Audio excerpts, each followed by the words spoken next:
Papa, moi, on a foutu un classe. Néné, niveau beauté, tu n'es pas jolie. Toi, tu m'as détesté pour rien dans la vie. Oh, baby, c'est là, on a battu, tu m'as détesté pour rien. On a fait je suis sans ambezala.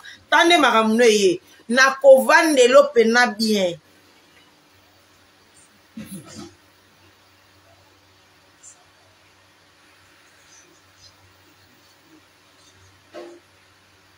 Néné, tu oses faire ça.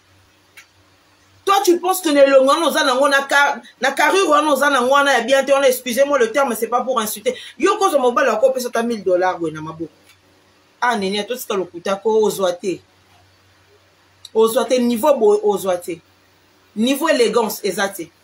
L'élégance, bobi misarane, l'élégance, babeng, ya Snapchat. Au sein de vidéo, bonne, non, ça, l'élégance, aux anangote. Tu es mauvaise. Aujourd'hui, je suis venue te parler ainsi parce que tu es mauvaise.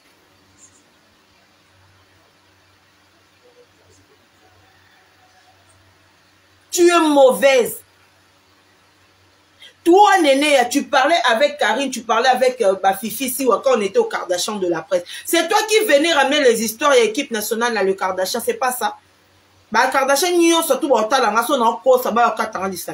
je dis la vérité. Moi, je fais que dire, la vérité.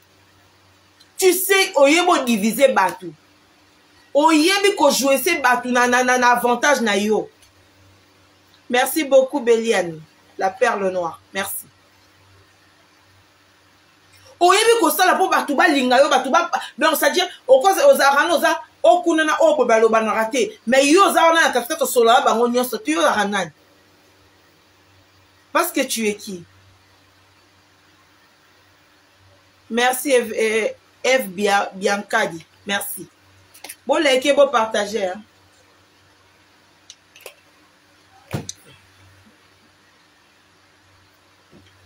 Parce que tu es qui, Néné? Tu es personne.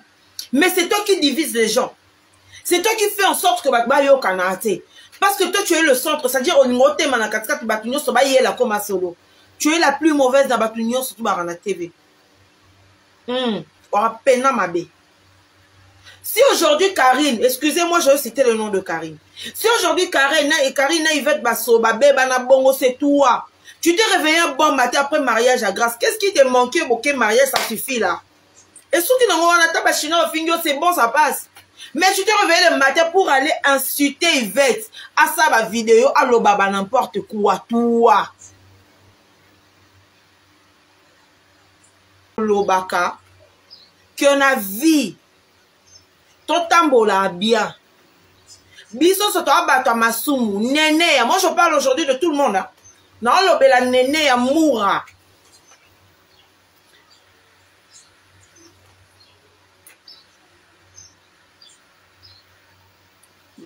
Le canane et pas nanga wana. Moni na vie.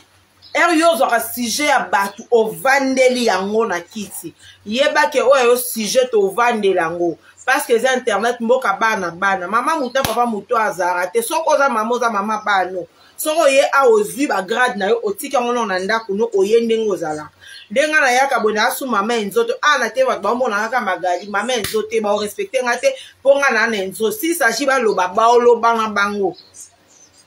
Ngana créer ba solo te ngana créer ba buzz na lingano ko créer buzz te ngo bomona ngana za centre ya makambote. Pourquoi? Parce que je passe pas mon temps dans ma terrasse. Je passe pas mon temps dans Bekiri. Bon, excusez-moi. Merci beaucoup Arsila, ma copine Ndaya depuis Nzambe Bana State Bazarande Boye. Bonsoir. Bana stress, Bana State. Vous comprenez? Donc, ma cambouya batu na ko fandela. Quand des biso sont to vandela mamba batu. Donc, on a changé té. Au sali li kamuna zuki tina vandi na te 1 giga na ngana saleli yango live. Oui. So comme on a mabe etalio mengesi na sali live na nga eleki. M'en fous. Toza pe aba songi songi ato leksali kama mututi. Omoni na via tozo tambola. Nga linga ozana andolo bana linga oza centre ya makambuti. Pourquoi na bi linga oza centre te? Na linga passé temps nga te nga na milia YouTube oko tambola oko sa 2 ans na Kinshasa. Na milia bato ya YouTube ba feti ba mbanini ba benga onini.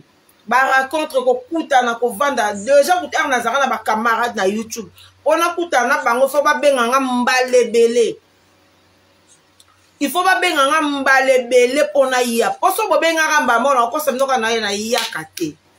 C'est ça le retombé ya bamakambo zake bovandi ba maboke ba masanga. C'est ça le retombé. Je vais commencer par Nénéa. Toi tu as volé de l'argent à Moutou parce que on a bengango za vol. Eza escroquerie. Eza koza malhonnête.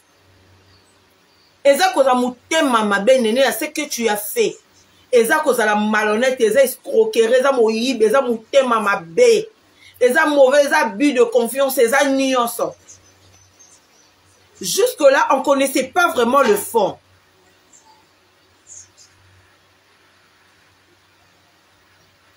Jusque-là, on ne connaissait pas vraiment la chose au fond. On parlait de cette histoire parce que Toyoka ki nanou. Ba dire ya Noëlla Madinga te mano Madinga que je salue ma grande sœur. Toyoka ki nanou Noëlla Madinga te expliqua ki no biso bien te. Mais après émission n'a les gars qui pas SCD pas dans ma quand j'ai regardé, quand j'ai entendu tout ce qu'elle a dit, quand j'ai entendu tous ces propos, je me suis dit mais attendez, Néné elle est malade ou bien elle est normale? Na bande kolobalika mwana awa. Toi ta maman tu dis voilà, elle avait le cancer, bando ko ba osale ba dialyse. On dépensait plus de 85 000 $. Na simba na Henriette Kajinga, je vais venir. Il y a rien de Kajinga. Sans un bâton, on va bâtir des vidéos parce que j'ai des trucs à te dire aussi. Parce que Henriette Kajinga, toi tu es là seulement au encourage à Kamarambo et Zamabe. Tout ce qui est mal, toi tu es derrière. Là où on s'en a complot pour voir ça la Batumabe, Henriette Kajinga est toujours derrière. Derrière les gens qui font du mal, tu es toujours derrière pour encourager les gens. Oh bah ça la Ramabe. Oh bon ça n'a quoi ya Mukolo, tu as plus de 47 ans, ok bah 50 ans, tu dois te respecter. Bosala TV na Noëlla Madinga me boa âge moroté. Oui, bosala ka TV nzema me boa âge moroté parce que ça a déjà mukolo biso na yo na biso to yebi. On va venir y Henriette. Yango dialyse yango, traitement yango. Ya maman na ya cancer qui coûtait 85 000 $. Je me pose la question, c'était quel genre de cancer? Il y a utérus, il y a ma belle. Il y a l'issue, il y a mon noko, na évité sur ma cancer, mon souhait, ça y a peau. Bonsoir Kevin Pinto. Na évité, ça ranelo, mon souhait, like ko, bon like vidéo, ba partager, tenga mon a partagé non happy. Na évité, na poser question. Dialyse en haut ya maman, non, c'est qui modèle ni. Oh le bata Noëlla Madinga, o lingendo louele, nini avion médical.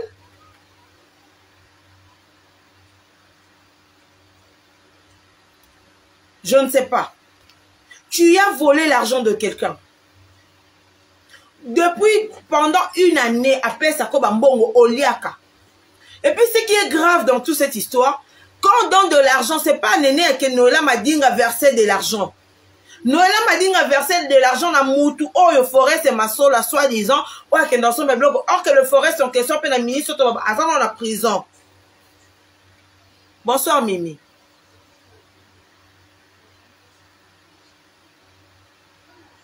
Azan en prison. Donc, Néné faisait quoi? Quand Noëlla Madinga verse de l'argent, pour les bateaux, besoin qui occasion au temps la émission pas et pas c'est des pas dans matin, non, et bisabino. Quand Noëlla Madinga verse de l'argent chez Forest, à Dubaï, kuna yem ta somba biloko, Néné a pas réclamé de l'argent, c'est-à-dire bah ça la structure moi boya bescro ya miibi. Mais c'est grave. Aujourd'hui, Néné a dit, moi, je n'insulte pas la fille à Batouté, mais tu n'insultes pas, mais tu voles, maman, tu es une voleuse. Excuse-moi de te le dire. Ma chérie, tu es une voleuse. Tu es une voleuse. Au lieu de te rabaisser, au lieu de temporiser, au lieu d'essayer de tendre le feu aux hommes matin, non, c'est toi qui passes à la télé pour dire, voilà, tu appelles Mida, l'idiote de Mida aussi comme toi, c'est une idiote aussi. Merci beaucoup, Judith. Parce que Mida aussi ne réfléchit pas comme toi. Mida avant makamuna mutute Mida c'est une idiote, elle ne réfléchit pas. Ce sont eux qui rentrent dans le bêtise, c'est-à-dire bozo ke na makambo boye. Oh non, ezane mobali na Jean-Marc Kabunda, ezaki Jean-Marc Kabunda elongwe Jean-Marc Kabunda et commis papa na soki papa soki nani Stéphane soki papa nani soki papa Nicolas soki papa Luc te ebité. Allez, elongo papa Luc commis kokende kuna kami te boyo kezaki abeda chou. So boyo abeda chou resili bo bimisa miba nyoso. Mais c'est la honte néné qui te fait parler. Si c'est vrai que tu avais vraiment le souci de ta maman, au salaire que on prend la maman, non mais ta maman on a sacrifié vie na yo na royiba mbongo abatu pour elle. Elle aurait été il fallait bisayo. Il fallait qu'elle bisayo. Que non, arrête, tika ko bakisa ko chubambeli na pota parce que comment Noëlla ça passe dans mon thème, c'est son argent, maman. Et puis avec ce que Noëlla a dit, moi j'ai eu peur. Déjà yo bandi kop na mutu, elle te dit ça. Aux en alliance na maman bon on a te demande moi mon argent ko liango ya pambati. Mais tu as eu le culot.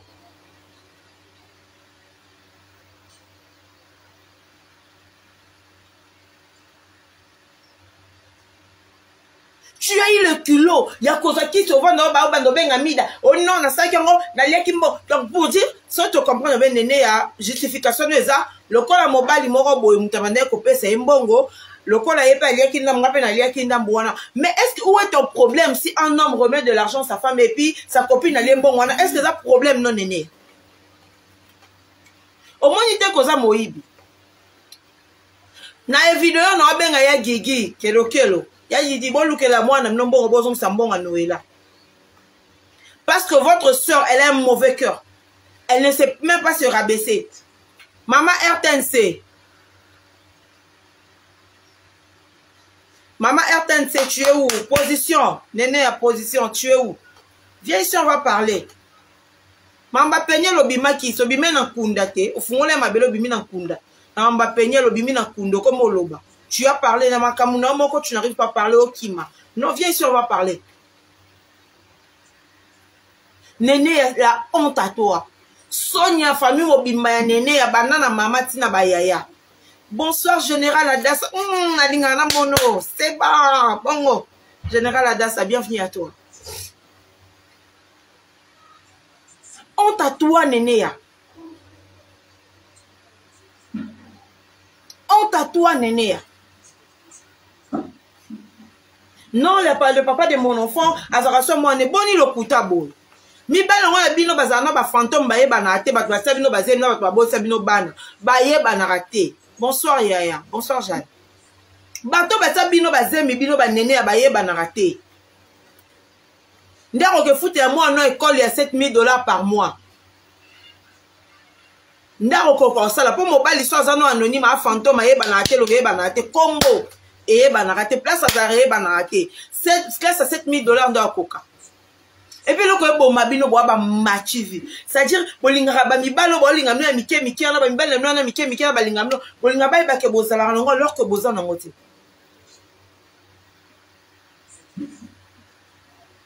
Bosala lisanga. Bosala lisanga magali kongolo bo finga nga. Magali basundole na mona boka maboma nga na ndaku na mobile na nga.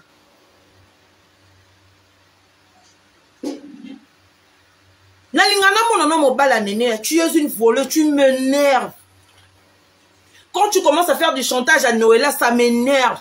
Je me dis, tu n'es pas une personne qui va aider na vie. Na bato ba lukaba aider na vie ba maelete. Tala niveau néné ya mutama beko ko seti chancel mbemba makambo.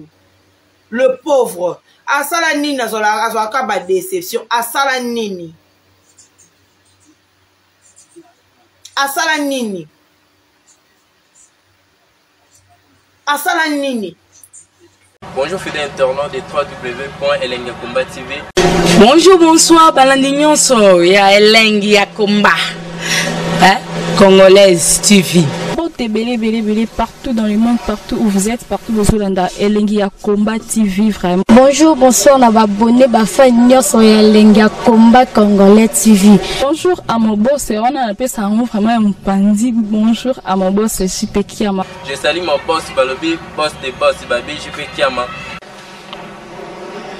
Bonjour, la Elengi ya Komba, Congolais TV, vraiment, on a une chaîne de Kitoko, il y a un JP qui a un boss de boss, il y a un danger, donc on va s'entendre il y a boss na biso JP qui a ma nzambe ngai ba boss bazali ba boss bazali JP qui a ma le boss des boss. Napesi d'abord bonjour te ba mbote belé na mo boss JP Kiama wana na koza ngisaote donc na ko le katisa na pesa mo boss JP Kiama boss des boss. Bonjour fidèles internautes de www.elengiakomba.tv. Bonjour bonsoir balandi nyonso ya Elengi ya Komba. Congolaise TV.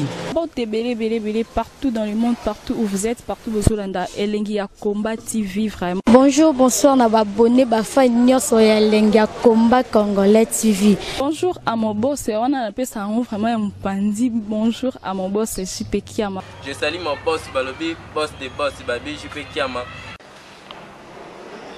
Bonjour, la Elengi ya Komba, Congolais TV, vraiment, on a une chaîne de Kitoko, il y a un JP qui a un boss de boss, il y a un danger, donc on va s'entendre il y a boss na biso JP qui a ma nzambe ngai ba boss bazali ba boss bazali JP qui a ma le boss des boss. Napesi d'abord bonjour te ba mbote belé na mo boss JP Kiama wana na koza ngisaote donc na ko le katisa na pesa mo boss JP Kiama boss des boss. Bon, belé partout dans le monde, partout où vous êtes, partout où vous êtes, Elengi ya Komba TV vraiment. Bonjour, bonsoir, na abonné ba fan nyonso ya Elengi ya Komba Congolais TV. Bonjour à mon boss, on a appelé ça vraiment un pandi. Bonjour à mon boss JP Kiama. Je salue mon boss Balobi, boss des boss Babi JP Kiama.